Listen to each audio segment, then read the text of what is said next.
Okay, let me just read you a smattering of these headlines as we go to Nomi Prins.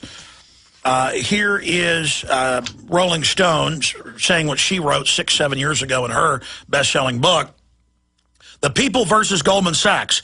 A Senate committee has laid out the evidence. Now the Justice Department should bring criminal charges. When Obama is completely financed by these people, 4 times what McCain was. Not saying McCain was good. He was clearly the heir apparent. Here's some of the other headlines. China, for 5th month straight, accelerates dumping of U.S. treasuries, not buying them. Here's another one, Washington Post. Treasury to tap pensions to help fund government. And I'm now hearing calls to tax private pensions just as the same group of foreign banks, the bailout money shows who owns the Federal Reserve, mainly foreign banks, have started taking the private pensions, the 100% owned by you. This isn't welfare. You know, most of these government pensions you paid for as well. But now they're going after the private ones, and that's coming next. These people aren't going to stop. They haven't set up anti-terror brigades and having 60-minute specials about anybody that doesn't love this being a terrorist because they're going to play patty cake. They're here to bring us to our knees to enslave us through economic degradation. And Nomi Prins is our guest for 5 minutes of the next hour. She is a journalist and senior fellow at Demos. Her latest book, It Takes a Pillage, Behind the Bonuses, Bailouts, and Backdoor Deals. She is the author of Other People's Money, The Corporate Mugging of America, 2004. A devastating expose, so I guess she did this 7 years ago, into corporate corruption, politics, collusion on Wall Street. I read the book. She predicted everything that now happened. Other People's Money was chosen by the best book, 2004, by The Economist, Barron's, in the Library Journal. Her book, Jacked, How Conservatives Are Picking Your Pocket, whether you voted for them or not, gets into how they're claiming they're conservative but are running all the corporate welfare. Before becoming a journalist, Nomi worked for the Wall Street Journal as a managing director at Goldman Sachs. Not at Wall Street Journal, at Wall Street as a managing director at Goldman Sachs, and running the international analytics group at Bear Stearns in London. And we've got her here to talk about all of this. Nomi, since we had you on a month ago, a lot has happened. What is most important on your radar screen? Then I've got my questions. Well, you know, everything you said is important. I want to start at the end maybe and work backwards because it just was the latest bit of news that pissed me off and I think is just ridiculous, which is that Tim Geithner has said that in order to make the debt cap, if Congress doesn't raise it, he is going to have to stop paying on civil personnel, their disability funds, their pension funds, potentially private pension funds. These are things that people have paid into. These are obligations that have already been agreed upon. And this is what he's talking about going after in order to manage the debt problem. Now, I just want to point out, and I've said this on the show, and I just want to re-point out, there is over $4 trillion at the Fed today, in their latest report, in their weekly report, that breaks down into $1.5 trillion of treasuries, almost $1 trillion of mortgage and asset-backed securities from the bailout time, and $1.5 trillion worth of excess reserves that the banks are putting money at the Fed to get interest upon that is just sitting there. So while he is talking about taking money away from people who have earned it, have saved it, have agreed that they are going to receive it, small, tiny, little amounts. There is over $4 trillion of money doing nothing but sitting at the Fed to subsidize the banking system. And we talk about the debt problem. We talk about the deficit problem. $4 trillion. Bigger than the size of our budget, bigger than the size of any problems, created since the fall of 2008, still there, still only a portion of the full bailout of the banking system, but sitting there. And if anyone had, if Geithner or anyone had, a small modicum of logic or brainfulness or whatever it might be, that would be a place to get some money from. We gave it to the banks. Banks profited from it. Banks still profited from it. They are not changing the way they do things and what they do.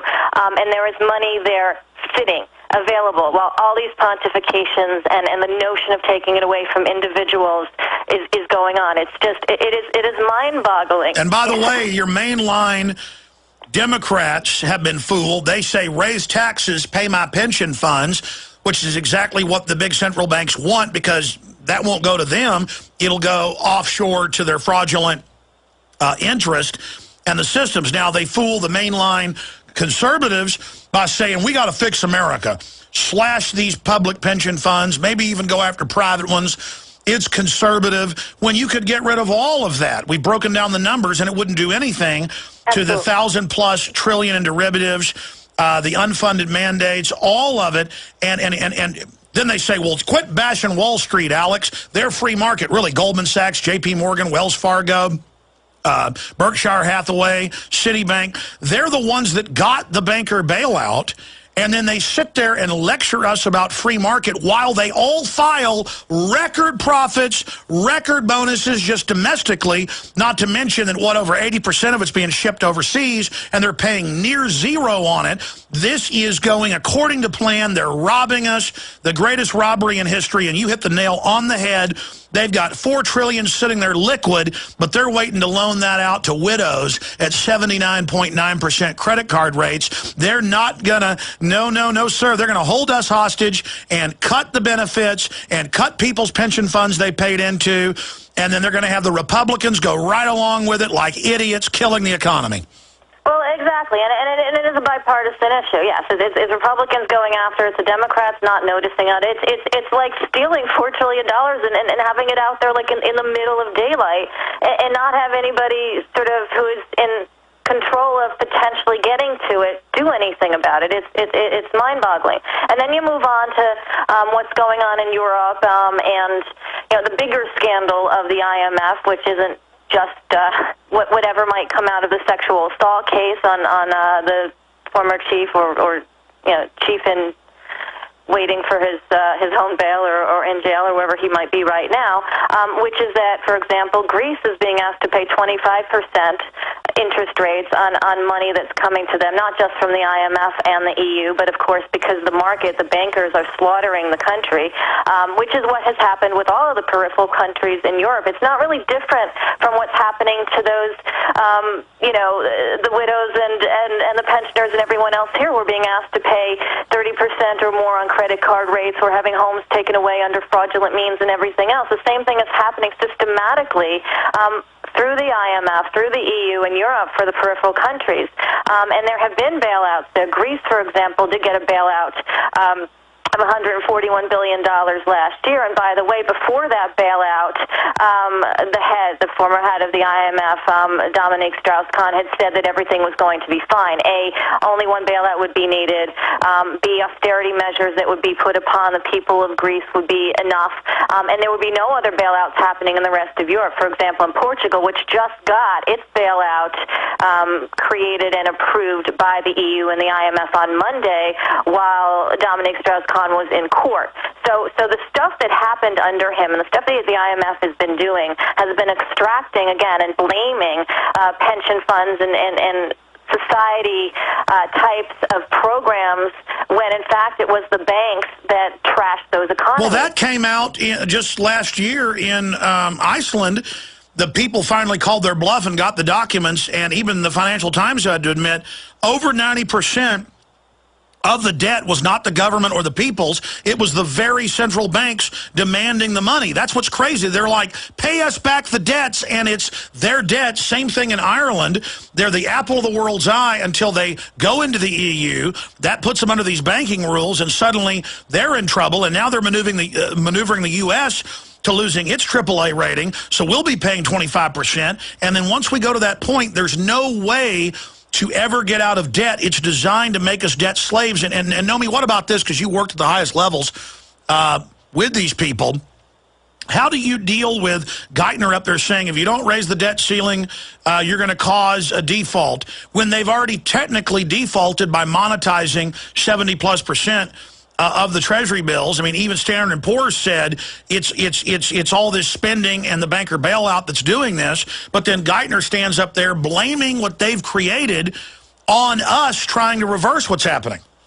Well, again, he's completely incompetent and misguided, but comes from the same banking system that enabled all of this to happen. As head of the New York Fed, no, he didn't work at Goldman, he didn't work at JP Morgan Chase, but, the New York Fed's Class 8 prime director is Jamie Dimon and was Jamie Dimon at J.P. Morgan Chase. So they really came from the same fold, and the fold was to enable the least amount of rules and the cheapest amount of capital to leverage the most, and that when it all fell apart, debt would be created, and Geithner just sort of moved from his post at the New York Fed to the Treasury Department, where it's officially a public office, but in fact is really just an extension of the private banking functions that he was doing. Our debt and our GDP are almost equivalent. You know, we're talking the difference of a couple $100 billion. Our entire debt is because of this, and most of it has happened in the last decade, but more of that has happened in the last 2.5 years since the financial crisis was made apparent by Wall Street. $4 trillion of debt, again, is at the Fed. $4 trillion was created by the Treasury Department. It's the same number. There was just a transfer, and that all happened with Tim Geithner. So it's wrong economically. It's certainly wrong socially. It's wrong from a policy perspective. But they stand to gain by wrecking societies. They've done this to countless third world countries. It's cheaper. It is cheaper. You do it to third world countries. You raise the interest rates, and it's not just by doing it officially. You do it because that's where capital flies in, capital flies out, capital makes decisions. It's the derivatives market, it's the currency markets, it's the way these central banks operate, and you wind up creating some dominant bank-oriented countries, and every other country and every other individual of those countries winds up suffering from the cost of having created that debt to make the whole entire thing float. Excellent points. Isn't it? I mean, it's elementary, but how do you explain something so simple to a population that the establishment media has been fed the left-right paradigm of rob the middle class to keep the welfare net going on the left, to Republicans slash everything to keep things going? Either way is just two different arms of the same predatory system. I mean, here's what I'm getting at here. We know that they create the derivatives bubble, make huge profits on the way up, then they use the crisis they've created as this giant cancer, and they say you've got to feed the cancer or the whole body is going to die. And then it's so massive that now the whole world orbits the Ponzi scheme because we're buffaloed that the whole world will collapse financially if we don't give in to them. But we're being absorbed. The giving in is the slow death. We've got a chance. I mean, how do we break through to the public that doesn't understand this? How do you simplify it for them? Well, that's the thing. It's almost like bodies like the Fed, the Treasury Department, the IMF that are all in that same philosophy that you just outlined. Is this idea of amassing profit very quickly, moving capital around when it all falls apart, creating debt to keep it going, and extracting that debt from everybody else who wasn't in the position of power to benefit or to benefit from the original profit. Profit on the way up, profit on the way down. And it's sort of like those bodies and the people, it's like the mafia sort of like running into your town or basically taking over anything, the pizza place, the dry cleaners, or whatever it might be, and saying, you know what, you're going to keep on paying us because if you don't pay us, we're going to kill you. And by the way, if you can't pay us, we're going to kill you. And by paying us, it will kill you. It's a very... When it would just be better to go ahead and make sure the mafia guy doesn't make it back out of the business. Oh, yeah, or start them out. I mean, the problem is these aren't, Tim Geithner... No, this is the mafia that controls... This is someone that we basically is appointed. This isn't even someone who has to go through a public process. It's foreign banks that have hijacked America, that have 20,000 nuclear weapons, and Nomi, incredible information. Let's come back and talk about what you see coming in the future. Any comments on Dominique Strauss, the rutting chimpanzee con? And we'll also get your take on ideas to reverse this. Former managing director at Goldman Sachs. I've been blowing the whistle now for 7, 8, 9 years.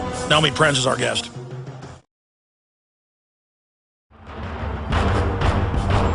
Ask yourselves, what are you doing in this time of great challenge?